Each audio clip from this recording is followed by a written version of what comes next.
శివాయ శ్రీ మాత్రే నమః. ఈరోజు గిరి ప్రదక్షిణ ప్రారంభమవుతోంది.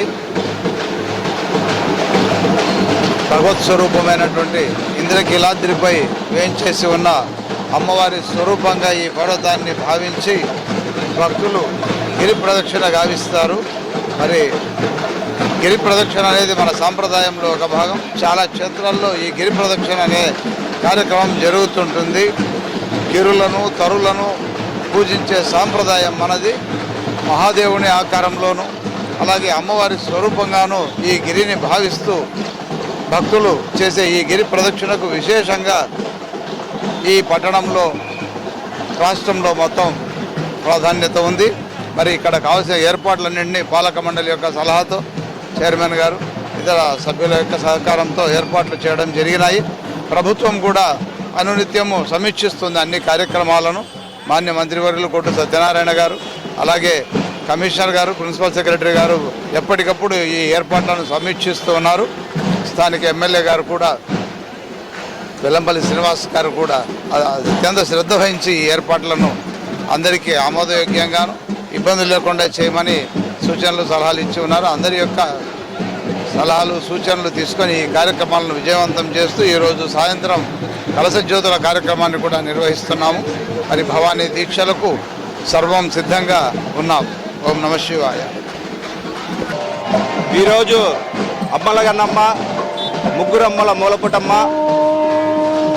శ్రీ దుర్గామల్లేశ్వర అమ్మవార్ల దేవస్థానం పౌర్ణమిని పురస్కరించుకొని ఈరోజు గిరి ప్రదక్షిణని ఏర్పాటు చేయడం జరుగుతుంది. అంటే మా పాలక మండలి వచ్చిన దగ్గర నుంచి కూడా గిరి ప్రదక్షిణని ఏర్పాటు చేస్తూ గిరి ప్రదక్షిణలో చేయాల్సినటువంటి ఏర్పాట్లు భక్తులందరికీ కూడా ప్రసాదాలు కానీ అలాగే వాటర్ సప్లై కానీ ప్రతిదీ కూడా ఏర్పాటు చేసుకుంటూ ప్రతిసారి కూడా ప్రతి పౌర్ణమి కూడా మేము ఎర్లీ మార్నింగ్ 5:55 కూడా మాకు కొనసాగించడం జరుగుతుంది. అదేవిధంగా దూర ప్రాంతాల నుంచి ఇతర రాష్ట్రాల నుంచి కూడా చాలా అధికంగా వస్తున్నటువంటి ఈ గిరి ప్రదక్షిణకి భక్తులందరికీ కూడా అమ్మవారి దేవస్థానం తరఫున మేమందరికీ కూడా వారికి తగినటువంటి ఏర్పాట్లు, అదేవిధంగా పౌర్ణమి రోజు అమ్మవారిని స్వర్ణ కవచాదేవి అవతారంలో అమ్మవారిని దర్శించుకునే విధంగా నెలకొకసారి కూడా మేము ఏర్పాటు చేయడం జరుగుతుంది. అదేవిధంగా ఈరోజు మా భవనీలందరూ కూడా కామకోటి దగ్గర నుంచి కూడా భవానీ కలశ జ్యోతులు కూడా ఏర్పాటు చేయడం జరుగుతుంది. సాయంత్రం 6:30 అక్కడి నుంచి బయలుదేరి అమ్మవారి దగ్గరికి కలశ జ్యోతులు కూడా ఏర్పాటు చేయడం జరుగుతుంది. అదేవిధంగా ఇంకా రేపు జరుగుతున్నటువంటి కార్యక్రమాలు కానీ అన్నీ కూడా అభివృద్ధి కార్యక్రమాలు ప్రతిదీ కూడా అమ్మవారి దేవస్థానానికి వస్తున్నటువంటి భక్తుల కొరకు మేము అమ్మవారి దేవస్థానాన్ని అభివృద్ధి చేసే విషయంలో మా పాలక మండలి కానీ మేము కూడా అందరం కూడా ముందుగా ఉంటాము. అదేవిధంగా ఏర్పాట్లు కూడా ప్రత్యేకమైనటువంటి ఏర్పాట్లు భవానీలకి రేపు రానున్నటువంటి భవానీ దీక్ష విరమణలకు కూడా అన్ని ఏర్పాట్లు చేయడం జరిగింది. ఇరుముడి తీసుకునే ఏర్పాటు కూడా అలాగే ఇరుముడి వారు తీసుకోవడానికి గురుభవానీలు కూడా ప్రత్యేకంగా 200 గురుభవానీలు కూడా ఏర్పాటు చేయడం జరిగింది.